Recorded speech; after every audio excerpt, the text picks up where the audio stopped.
Thank you so much for joining me today on Ladies, Leadership and Logistics. It's an absolute honor to have someone like you who has championed women in this space for years.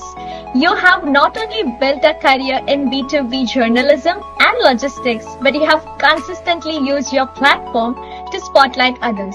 We are extremely excited to hear about your journey and gain insights that help us, the next generation women, take our first step with courage. Please tell us more about yourself. Well, thank you so much for having me. I'm very excited to be a part of this program.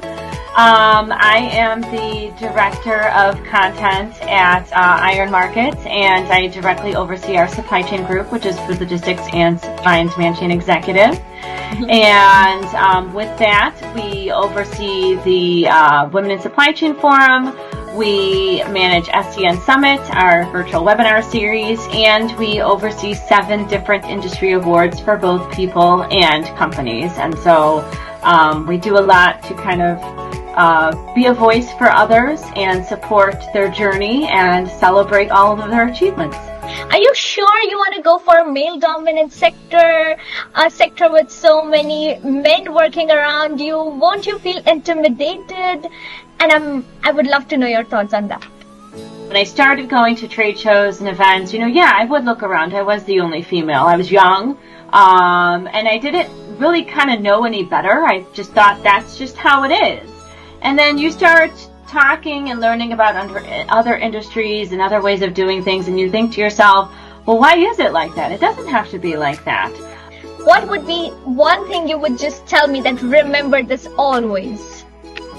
Somebody telling you no in your head should not be the end-all final. It should be, maybe it's just not right now. And so everybody has a time in their life where they get rejected or they get turned down or they feel like they're not good enough for that job. And I always tell people, throw your hat in the ring anyway. Speak up anyway. Ask questions, because questions are not a sign of weakness. They are a strength. They are a sign of you wanting to learn and grow. But if somebody tells you no, that shouldn't be the end-all be-all. You take that idea, you kind of put it back in your back pocket, and you say, okay, maybe it's just not right now. Maybe it's in 6 months. Maybe it's in 2 years. Maybe it's a different company or a different boss or a different team. And so, that's so important to think of anybody in any realm of whatever you're doing in life, because you're going to get rejected. You're going to feel small.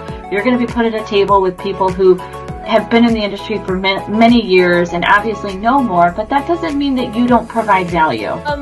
Was there a moment when you felt like giving up or questioning your impact, and what helped you push through the whole thing?